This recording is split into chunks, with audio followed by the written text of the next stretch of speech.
todos muy bien en compañía de sus familias. Vamos a continuar el día de hoy con las enzimas. La clase pasada ya vimos algunos conceptos básicos de cómo funcionan las enzimas. Hoy vamos a terminar este tema de las enzimas. Vamos a ver lo que es la inhibición enzimática, los cofactores, enzimas proteicas, enzimas no proteicas, que son los ribosimas, y cómo es que se lleva a cabo la regulación enzimática. Bueno, entonces, vamos a comenzar viendo qué es la inhibición enzimática. En la clase pasada ya revisamos cómo es que es la cinética de una enzima. Cómo es que una enzima tiene que unirse a un sustrato a través de su sitio activo. ¿Sí? Vimos todo esto del concepto de la llave y cerradura, que en el sitio activo pues va a ser donde el sustrato va a activarse para poder reaccionar. ¿Ok? Ahora entonces, ¿qué es lo que hace que se lleve a cabo esta catálisis? Pues es la estructura tridimensional que tiene esa enzima, que permite que se haga el sitio activo de una manera tal que le proporcione todo el microambiente que requiere ese sustrato para poder activarse y reaccionar. Ahora, si se modifica esa estructura tridimensional, si se modifica esa forma del sitio activo, pues entonces no va a haber reacción enzimática. Entonces, los inhibidores en la mayoría hacen este efecto, cambian la estructura tridimensional de la enzima para que el sitio activo pierda su forma y ya no pueda o ya sea que esté el sustrato y que no pueda activarse, o bien que de plano el sustrato no pueda entrar al sitio activo. Ahora, también hay otro tipo de inhibidores que son moléculas que son muy parecidas al sustrato y la enzima se confunde. Y entonces agarra ese inhibidor que es muy parecido al sustrato y simplemente pues no es el sustrato, entonces no se va a activar y entonces no va a generar los productos que genera el sustrato. Entonces eso es lo que vamos a ver a continuación de manera más detallada. ¿Ok? Cuando hay dos tipos de inhibición, hay una inhibición que le vamos a llamar inhibición reversible y la otra va a ser inhibición irreversible. Cuando estamos hablando de una inhibición reversible, nos vamos a referir a que el inhibidor o la molécula que inhibe la actividad enzimática se está uniendo de manera reversible a esa enzima, es decir, que está uniéndose puede ser por enlaces débiles o bien por enlaces no covalentes, de forma tal que puede revertirse la acción inhibitoria que está generando sobre la enzima. Hay dos tipos de inhibición reversible, uno que le denominamos inhibición competitiva y la otra inhibición no competitiva. La inhibición competitiva es la que se lleva a cabo entre una molécula que es muy parecida al sustrato, es la que les decía yo ahorita. Son tan parecidas que la enzima se va a equivocar y va a tomar al inhibidor como si fuera el sustrato. Entonces, aquí el inhibidor es una molécula que es capaz de entrar al sitio activo y unirse al sitio activo de la enzima. Miren, en la inhibición competitiva tenemos una enzima, ¿va? Esta que estoy señalando aquí es la enzima que tiene aquí su centro activo. En este centro activo va a embonar el sustrato que está aquí de color verde. Al momento en que el sustrato entra en el sitio activo, pues se van a generar los productos, que en este caso pues es un cuadrado y un círculo. Fíjense bien, este es el sustrato y este es el inhibidor. Vean los dos dibujitos. Son dos moléculas que están muy parecidas. Si se fijan, son muy parecidas, sobre todo en esta parte que está aquí, la que estoy señalando. Entonces, el inhibidor puede reconocer el sitio activo de la misma manera que lo hace el sustrato, nada más que el inhibidor no es el sustrato. Entonces, cuando esto se une al sitio activo, este inhibidor no va a poder reaccionar como lo hace el sustrato, entonces no va a haber estos productos. Entonces, aquí lo que se dice es que va a haber una competencia entre el sustrato y el inhibidor. Sí, es decir, pues aquí va a depender de quién llegue primero al sitio activo, entonces va a estar disminuyéndose la velocidad de catálisis del sustrato. ¿Por qué? Porque va a haber muchas enzimas que van a tener su sitio activo lleno del inhibidor. Bueno, entonces, si eso no lo llevamos a lo que aprendimos de la ecuación de Michaelis-Menten, fíjense bien cómo vamos a ver esta unión de este inhibidor de manera matemática. Habíamos dicho entonces desde la clase pasada que la enzima se va a unir de manera específica a su sustrato, ¿ok? Y cuando se une la enzima a su sustrato se forma el complejo enzima-sustrato. Entonces, esto va en las dos vías. Enzima más sustrato va a tener una velocidad para formar esta enzima-sustrato, este complejo que le vamos a llamar K1. Y esta unión es reversible, o sea, se puede estar separando el sustrato y la enzima y entonces vamos a tener la constante de velocidad -1. Ahora, este complejo enzima-sustrato al momento en que el sustrato se active, va a generar los productos y esto es en una sola vía y esto acuérdense que es lo que le llamamos constante de catálisis o es la velocidad de catálisis que se requiere para que este sustrato reaccione y me genere productos y se libere la enzima para volverse a llenar con sustrato. Esto es en una sola dirección. Ahora, en el caso de un inhibidor, el inhibidor va a estar uniéndose en el mismo lugar que se une el sustrato, es decir, en el sitio activo. Entonces va a estar compitiendo por el sustrato con el sitio activo. Entonces también se me va a estar generando un complejo enzima inhibidor que va a tener su propia velocidad, su propia constante de velocidad y aquí le vamos a llamar KI. ¿Ok? Entonces vamos a tener, cuando hay una inhibición por una molécula que es muy similar al sustrato, vamos a tener estas dos posibles vías, ¿verdad? Que la enzima se venga para acá y se una al inhibidor o que se venga para acá, se una al sustrato y genere productos. Entonces, teniendo en cuenta pues que la enzima total va a ser igual a la enzima libre más el complejo enzima sustrato más el complejo enzima inhibidor, eso me indica que la velocidad de estas reacciones va a ser la siguiente. Vamos a tener a la velocidad de catálisis para que se generen los productos, va a ser la constante de catálisis va a multiplicar a la enzima total por la concentración del sustrato entre la constante de Michaelis, que recuerden que vimos en la clase pasada que la constante de Michaelis es que tan afín va a ser esa enzima a su sustrato. Dijimos que la constante de Michaelis es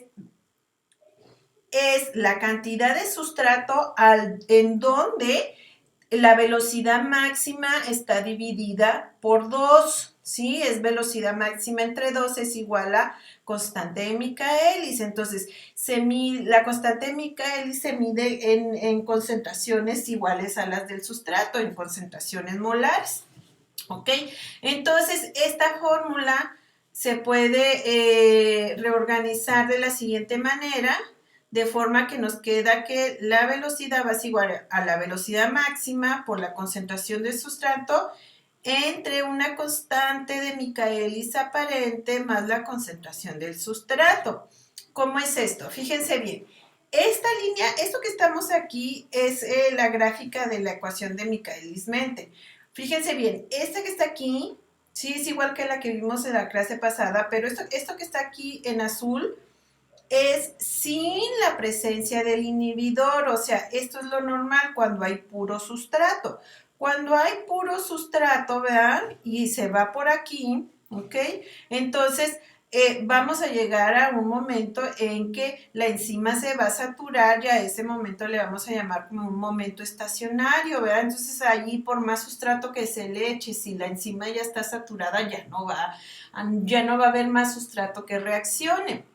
Entonces, en ese punto decimos que la constante de Michaelis va a depender de la cantidad de sustrato que se requiera para saturar la enzima, y aquí la velocidad máxima va a estar dividida entre 2. Acuérdense que la constante de Michaelis, entre más baja sea, tiene más afinidad el sustrato y la enzima. Si es más alta, requiere más sustrato para poder saturar esa enzima. ¿Ok? Entonces, en presencia del inhibidor, ¿ok? Cuando el inhibidor está compitiendo con el sustrato, aquí la constante de Michaelis se hace más grande. Pero esta constante de Michaelis se está haciendo más grande no por el sustrato, sino por la presencia del inhibidor. Entonces le decimos que es una constante de Michaelis aparente. ¿Ok? ¿Sí? Entonces esto significa que si la concentración de sustrato es muy grande, para un valor dado de concentración de inhibidor, las numerosas moléculas de sustrato harán que no compita el inhibidor. ¿Qué quiere decir? Que aquí, cuando el inhibidor está compitiendo por el sustrato, esta competencia puede ser anulada si adicionamos más sustrato, de forma tal que la concentración de sustrato sea mucho mayor que el inhibidor.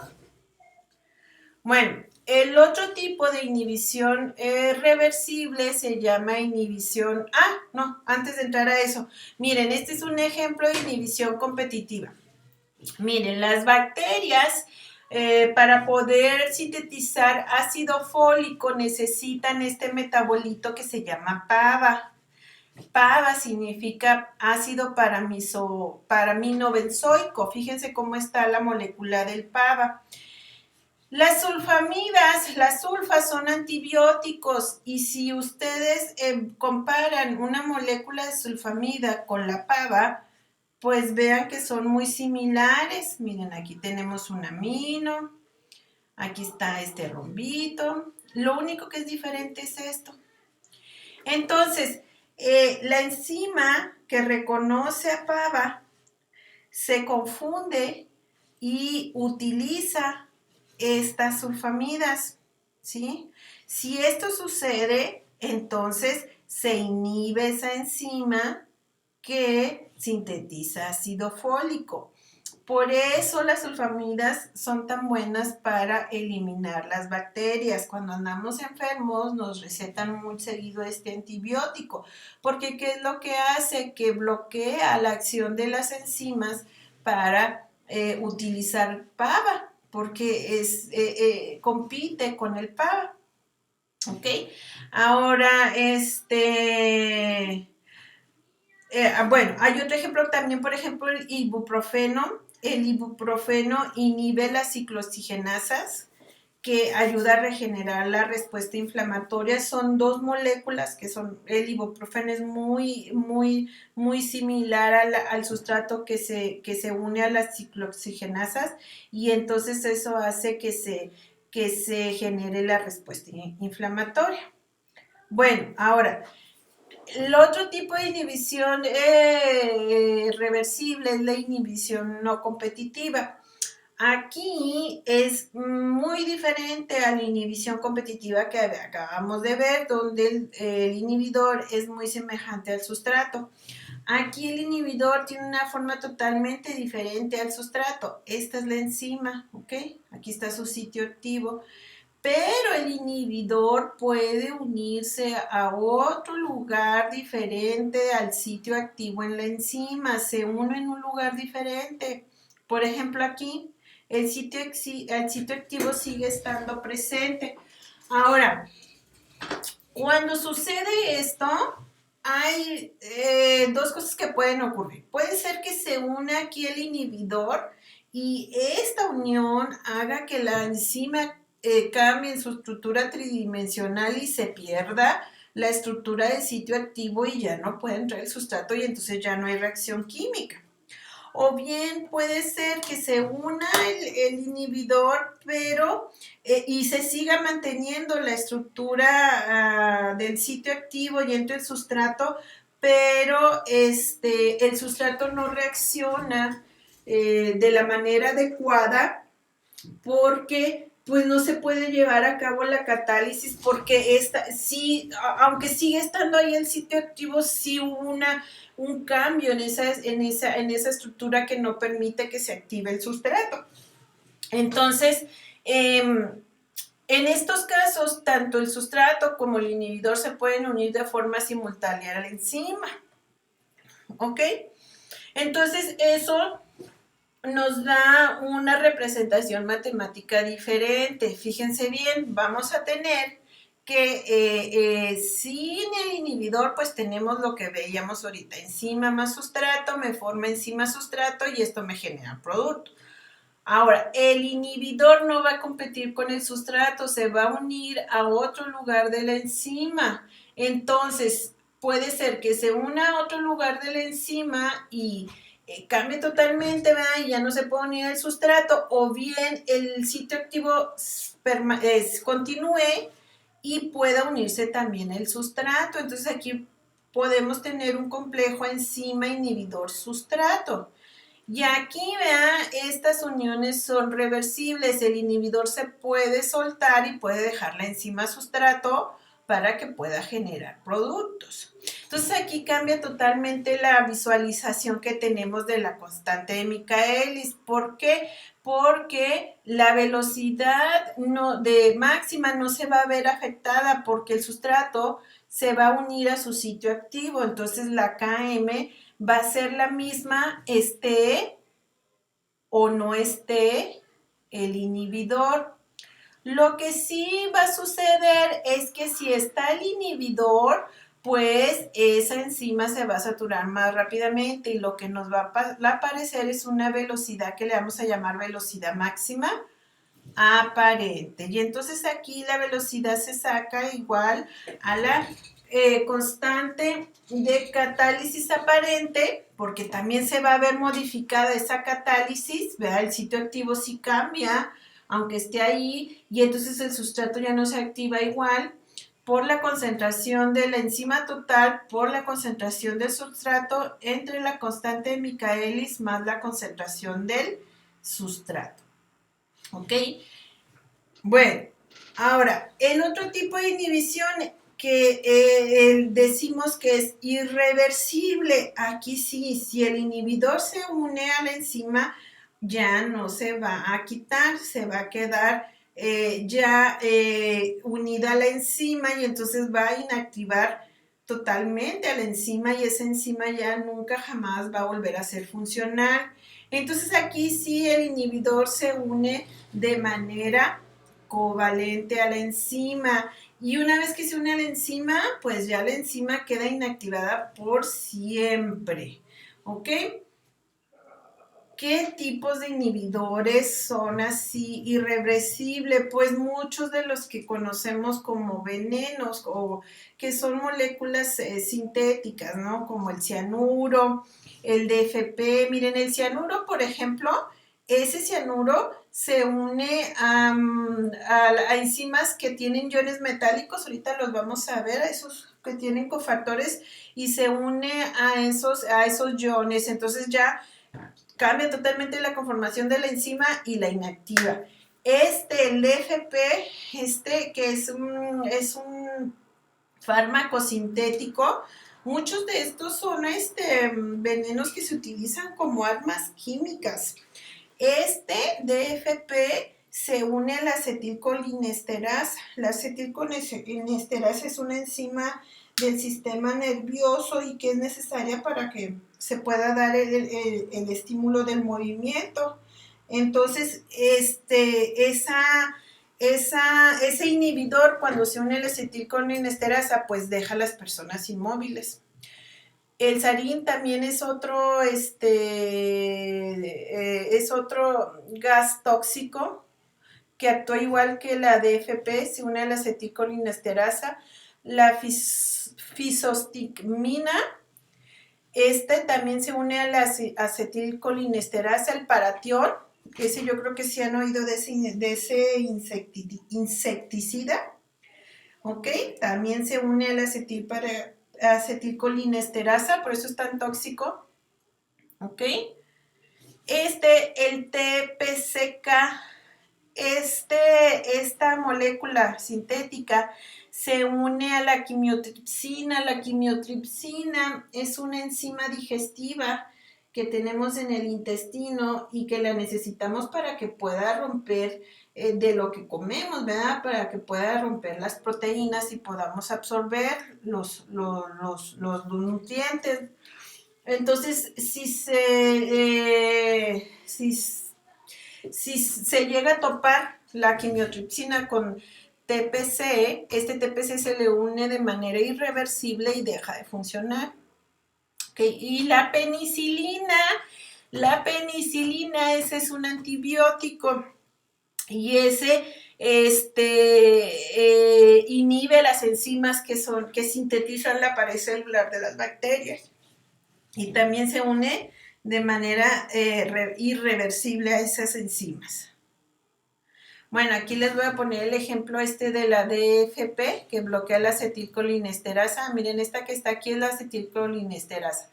De aquí, vamos a suponer que es todo lo amarillo, ¿verdad? Obviamente son un chorro de aminoácidos. Por acá no es una inmensidad.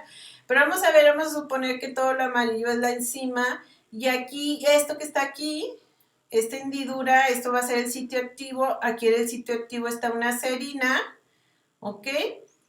Y tiene un OH en la parte final de su radical. Entonces, esta es la molécula de DFP. Entonces, esta molécula se va a unir de forma covalente con este OH. Al momento en que se une, la unión viene aquí. Vean, síganme mi flecha, de aquí, de este fósforo para acá. Perdón. ¿Ok? Y entonces sale el flúor y sale el hidrógeno. Y esto ya es una unión covalente, así que esto ya va a estar presente en esta enzima por siempre y ya va a quedar inactivada, ya no va a hacer su función. Esta es la otra, la de la quimiotripsina que les decía yo, este es el TPCK. ¿Ok? Este TPCK se va a unir en el sitio activo de la quimiotripsina, en el aminoácido histidina 57, y la va a inactivar. ¿Ok? Bueno, ahora, las enzimas, muchachos,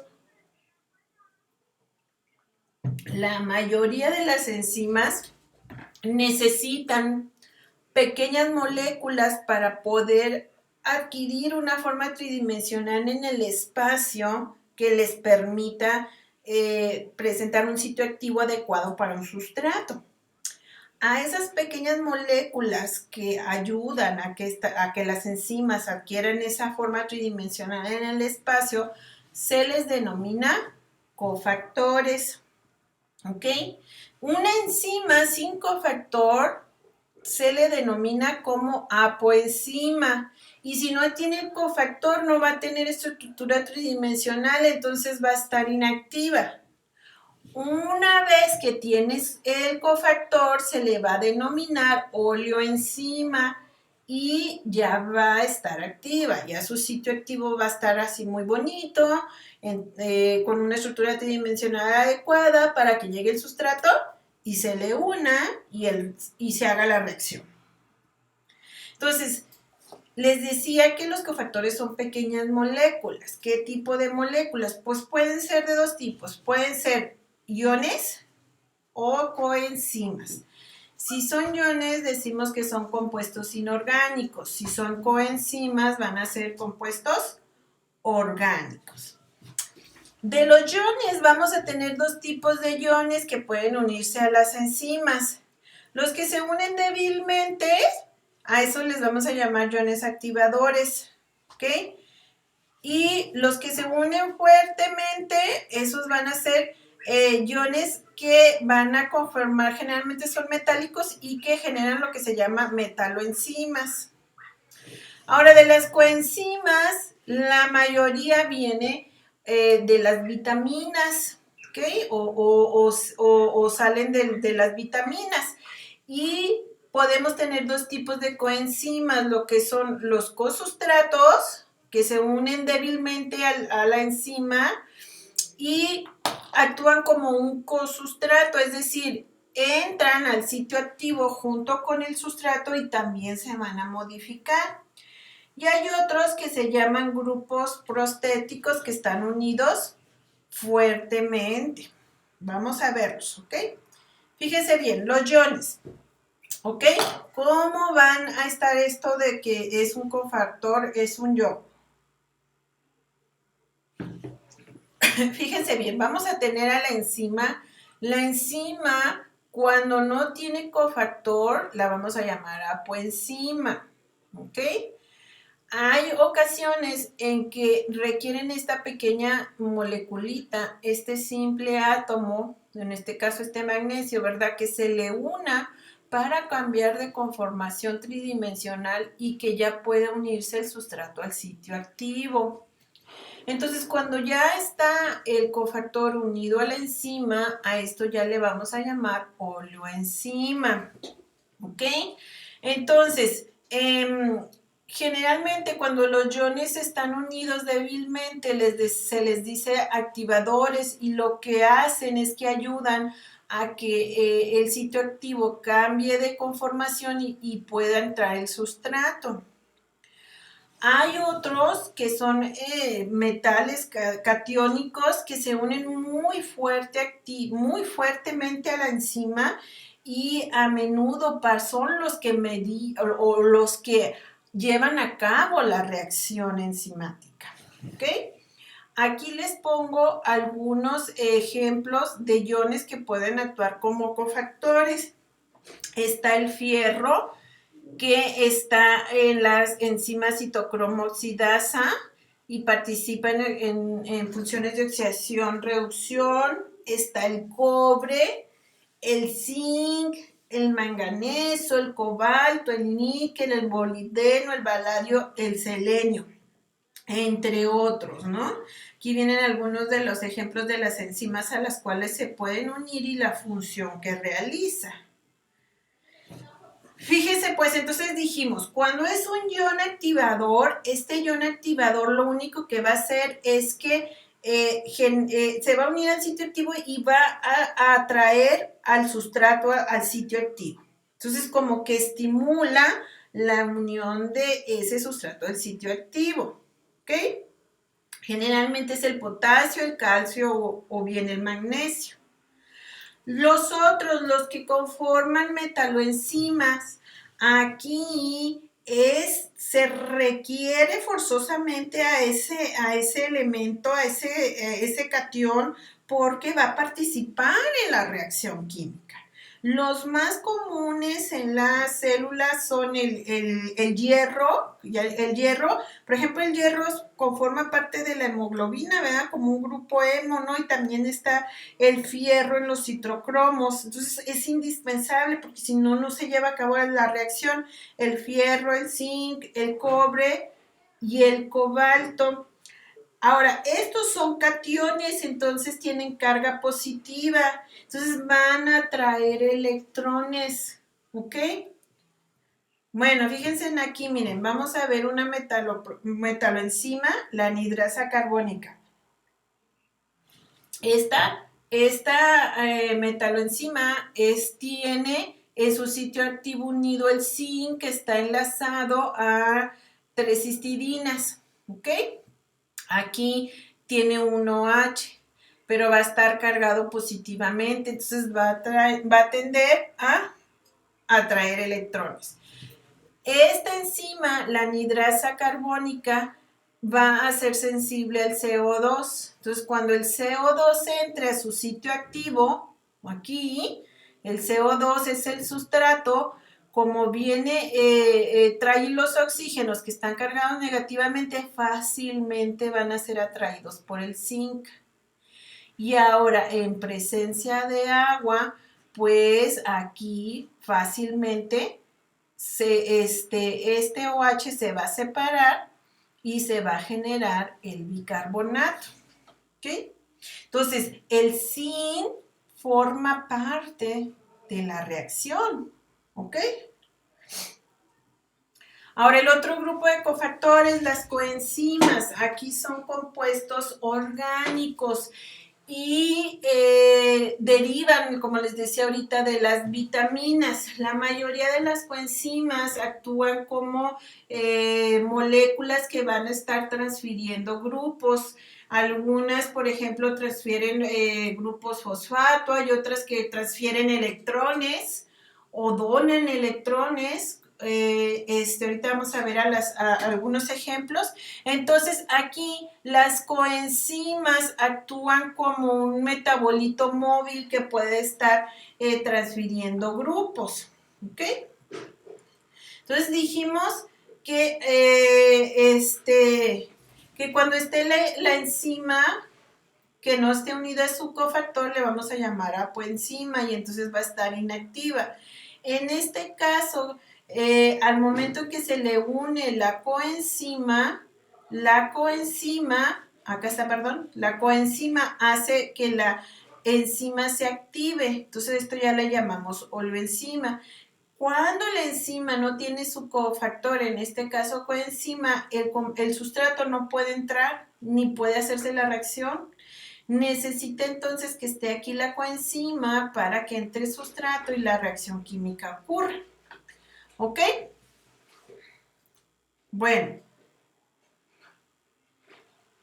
Hay dos tipos de coenzima, dijimos ahorita. Los que son cosustratos y los que son grupos prostéticos. Fíjese, los cosustratos van a entrar al mismo tiempo o van a entrar al sitio activo como si fuera otro sustrato. Entonces, cuando una coenzima actúa como sustrato, ese sitio activo va a hacer que esa coenzima reaccione con el sustrato. Ahorita lo vamos a ver más detalladamente. Entonces, aquí sí, la coenzima se va a alterar. ¿Ok? Ahora, el grupo prostético, permanece unido a la enzima durante la reacción. Puede unirse de manera covalente a la coenzima o bien unirse firmemente al sitio activo con puras interacciones débiles. ¿Ok? Estas son algunas de las coenzimas, casi todas derivan de las vitaminas. Miren, bueno, está el ATP. Trifosfato de adenosina, que lo vamos a ver mucho, es una coenzima, transfiere grupos fosforilos, actúa como cosustrato. ¿Cuál otra me interesa que veamos ahorita? Nicotinamida adenina dinucleótido, el NAD positivo. Viene de la niacina, de aquí sale el NAD. Y aquí es un cosustrato que va a mover electrones, ¿sí? Va a oxidarse y a reducirse. Igual el NADP. Los FAT, la flavina mononucleótido y flavina adenina dinucleótido FAT, esa viene de la riboflavina, esa la vamos a ver cuando estemos ya en el ciclo de Krebs, en el transporte de electrones. Esas actúan como grupo prostético, o sea, se unen muy fuertemente a la coenzima. Bueno, y así vienen varias, ¿no? El pirofosfato tiamina, TPP, que viene de la tiamina, actúa como grupo prostético, transfiere fragmentos de 2 carbonos. Aquí lo que quiero que vean ustedes es que las coenzimas lo que van a hacer es esto, van a ser moléculas que van a estar transfiriendo grupos de un lado al otro. ¿Ok?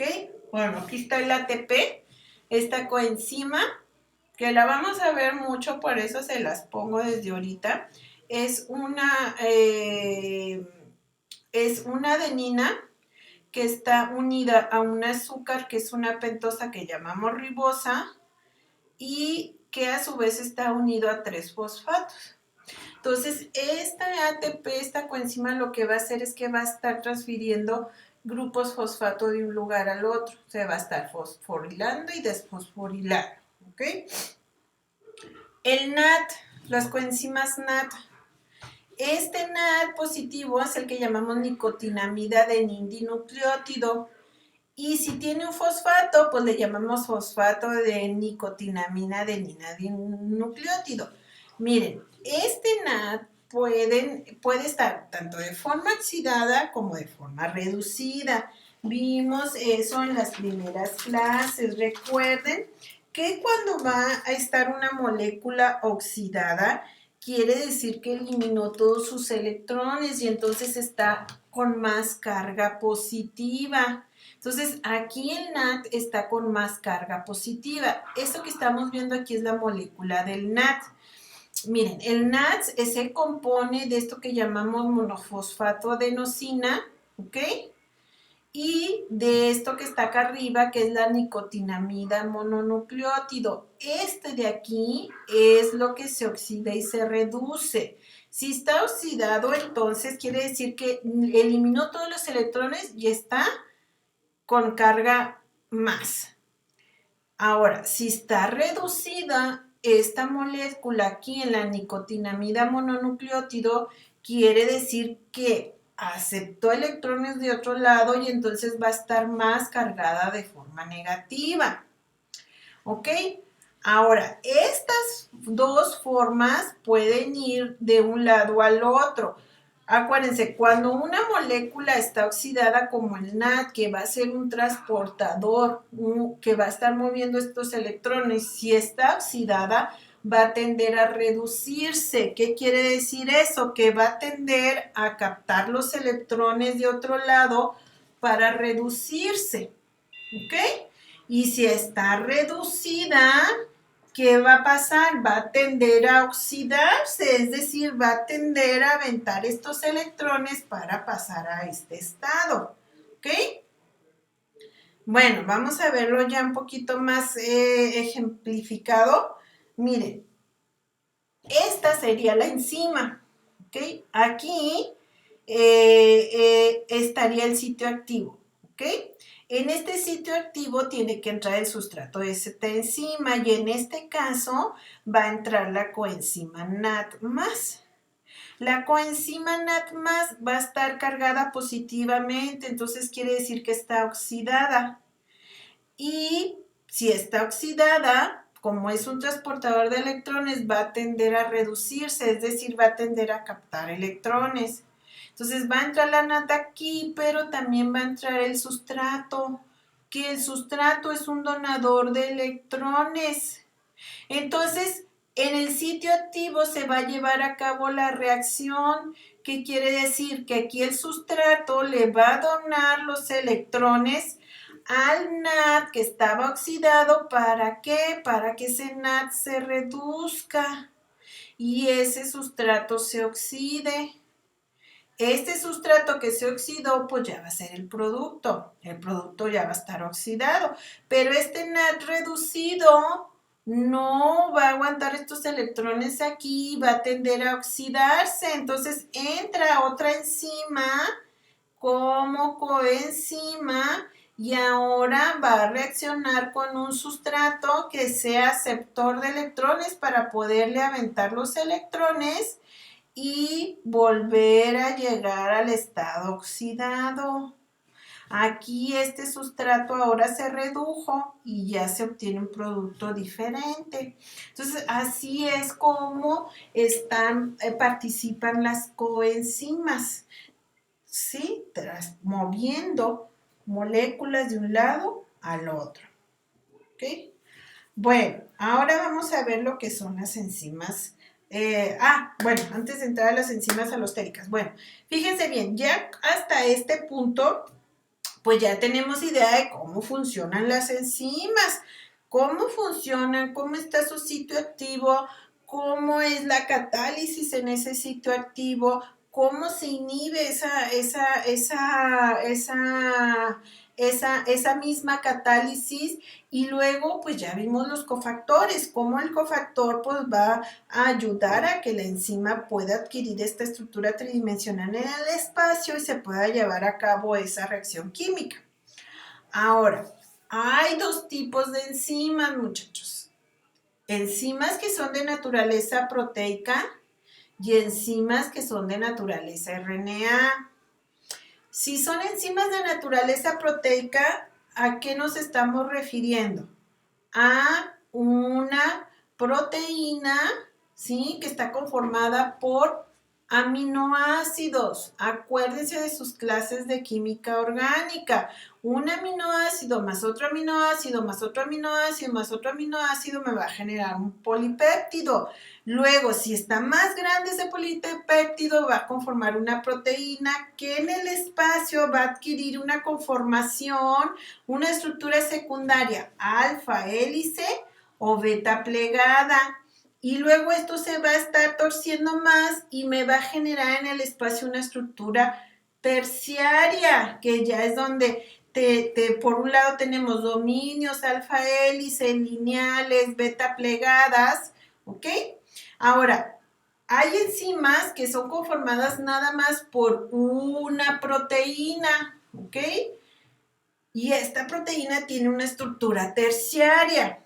Por eso el sitio activo adquiere su conformación tridimensional. Pero hay enzimas que están conformadas por más de una proteína, ¿sí? A este tipo de enzimas que están conformadas por más de un tipo de proteínas, les vamos a llamar enzimas con estructura cuaternaria. Vamos a suponer que esta es una enzima que está conformada por 3 proteínas, la verde, la púrpura y la amarilla, esta de acá. Cada una de estas es una proteína diferente y cuando una enzima está conformada por varias proteínas, a cada una de esas proteínas les vamos a denominar subunidades, ¿ok? Entonces, el conjunto de estas subunidades ocasiona que se genere un sitio activo y entonces se puede actuar ya como una enzima, ¿ok? Ahora, independientemente de cómo esté la enzima, si es de naturaleza proteica, debe de estar dentro de esta clasificación. Tenemos 6 tipos de enzimas proteicas, las que son oxidorreductasas, como la enzima que vimos ahorita donde actúa la coenzima NAD, que lo que va a hacer aquí es que van a hacer reacciones de oxidación, reducción, ¿ok? Hay enzimas que les denominamos transferasas, ¿sí? Por ejemplo, en esta, que es la exoquinasa, aquí la coenzima ATP nada más va a estar transfiriendo el fosfato de un lado al otro, ¿ok? Hidrolasas, que aquí estas enzimas lo que hacen es que meten agua y al meter el agua en la reacción lo que se genera es que haya una ruptura. Liasas aquí se eliminan grupos como por ejemplo aquí esta es una descarboxilación, cuando vean que sale un CO2 es una descarboxilación, ¿ok? Isomerasas, aquí lo que hacen estas enzimas es que únicamente cambian o reordenan los átomos, miren, es igual, nomás que se cambia el ordenamiento de los átomos. Y ligasas, lo que hace una ligasa es que une 2 moléculas. ¿Ok? Bueno, ahora, el otro tipo de enzimas son las que son de naturaleza RNA. Es decir, son enzimas que no son proteínas, son RNA. ¿Y el RNA qué es, muchachos? El RNA es un polímero de ribonucleótidos, ¿sí? De adenina, guanina, uracilo y citosina. Las enzimas que son del tipo RNA se conocen con el nombre de ribosimas. Y déjenme decirles que las ribosimas fueron las primeras enzimas que existieron en la Tierra. Gracias a esta estructura de RNA que se pudo autoplegar, fue que comenzó la actividad enzimática en el interior de esas células primitivas. Miren, entonces, una ribosima es un polímero de ribonucleótidos, ¿sí? De una sola cadena. Aquí la cuestión es que esta cadena, fíjense bien, vamos a buscar la orilla, miren. Déjenme ver dónde está aquí la orilla. Miren, aquí está el 5' y acá está el 3'. Si agarramos esta hebra de aquí con una mano y con la otra mano agarramos el 5' y lo estiramos, eso va a quedar lineal. Al momento en que lo soltamos, se dice que hay autocomplementariedad de bases. ¿Qué quiere decir? Que va a haber regiones donde la adenina se va a parear por puentes de hidrógeno con el uracilo y la guanina con citosina. Entonces, esto hace que ese RNA, ese polinucleótido, adquiera una estructura en el espacio como de tallitos y de burbujas. Entonces esto en el espacio se ve como una bolita. Pues esto, muchachos, tiene actividad catalítica. ¿Ok? ¿Cómo actúan las ribosimas? Las ribosimas hacen su acción catalítica a través del apareamiento de las bases nitrogenadas. Es decir, esta de aquí, miren, va a ser una ribosima y este de aquí va a ser su sustrato. El sustrato tiene que tener también la misma naturaleza de RNA, ¿ok? Entonces, aquí la ribosima se va a parear con el sustrato por complementariedad de bases, adenina, uracilo, guanina, citosina. Y al momento en que se aparean, por ejemplo, la mejor y cataliza una ruptura, como en lo que sucede en la transcripción, ¿no? En el empalme, en el splicing, que es cuando se quitan los intrones y se empalman los exones. O también, ¿saben dónde hay una ribosima? En la que cataliza el enlace peptídico entre dos aminoácidos. Es una ribosima, ¿ok? Bueno, veamos más a fondo cómo se hace este tipo de interacción. Miren, esta que está aquí en rosa es la ribosima. Fíjense bien que si jalamos el 5' y el 3', esto va a quedar lineal, pero cuando lo soltamos adquiere esta estructura como de tallito burbuja.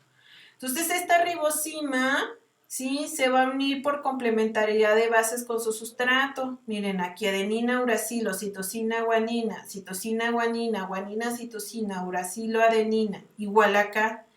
Y entonces, aquí en este punto, entonces se va a hacer la ruptura. Entonces, ¿cómo se ve en el espacio? Miren, aquí tenemos la ribosima, que se une por complementariedad de bases a su sustrato. Fíjense que el sustrato tiene que ser de la misma naturaleza. Entonces, ribosima que se une a su sustrato y entonces lleva a cabo la ruptura. Esa es una de las reacciones enzimáticas que puede hacer un RNA.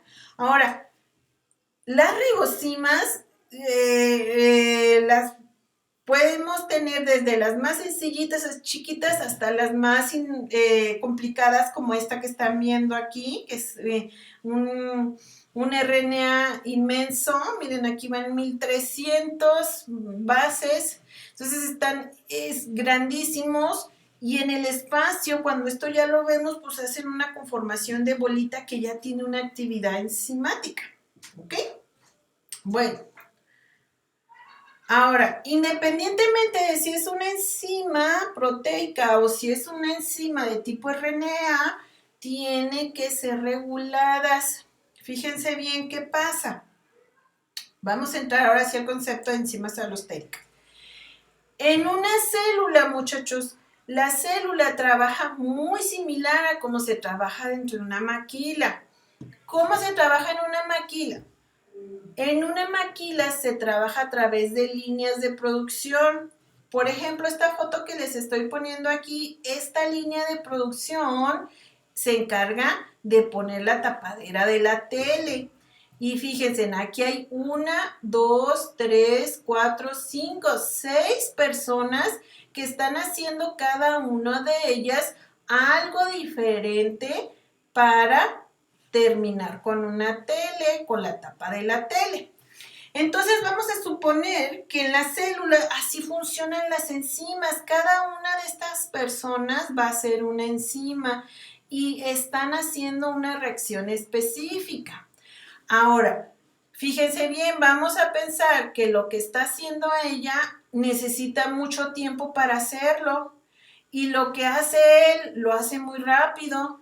Entonces, si cada una de estas enzimas trabajara a su velocidad máxima, esto colapsaría, porque entonces a lo mejor este que trabaja muy rápido pues va a acabar bien pronto y va a dejar de actuar, o esta que trabaja muy lento porque necesita hacerlo lento, se le va a empezar a acumular el trabajo, se le va a acumular aquí lo que ya viene en la línea de producción.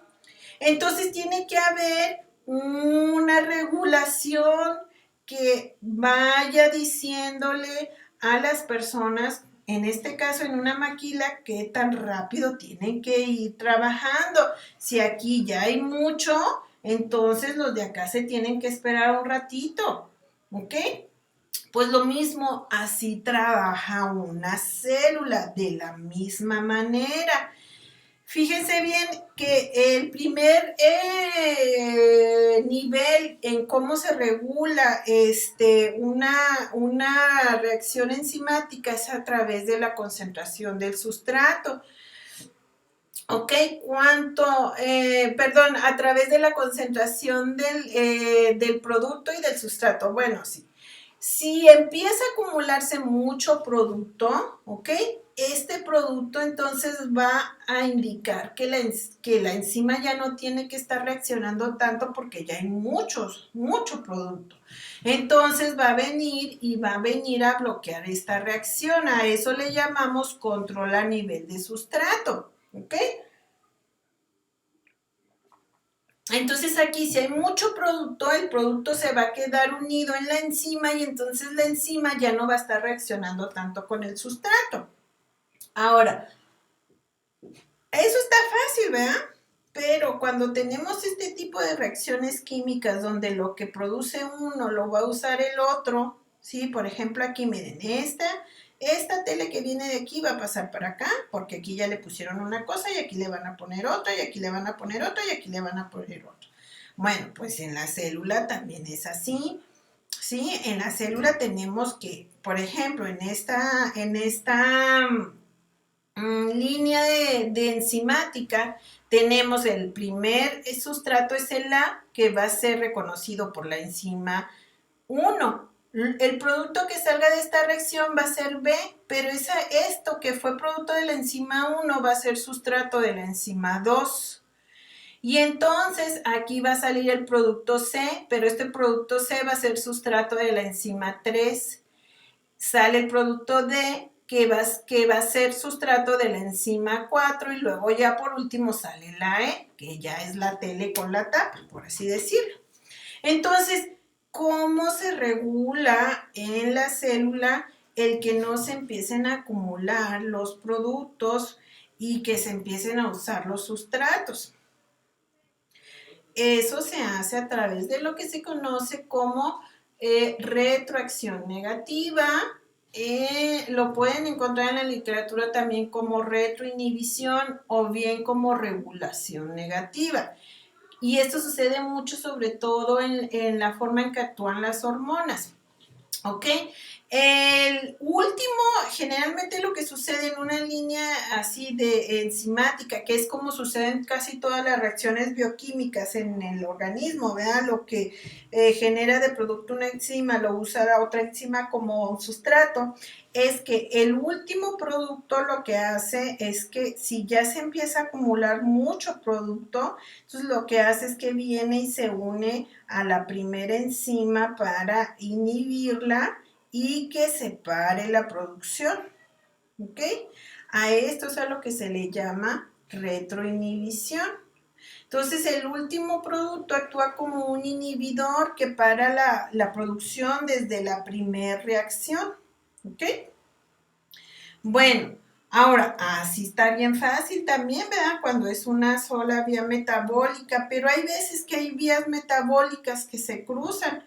Fíjense bien en este caso, miren, tenemos de A, que va a pasar a B, a C, a D, a E y a F, cada uno con sus enzimas, ¿verdad? Aquí F, para continuar, necesita unirse con I, y viene de la vía de G, que es catabolizada por la enzima, que es reconocida por la enzima E10 para producir H, y H se usa como sustrato N11 en la enzima 11 para producir I.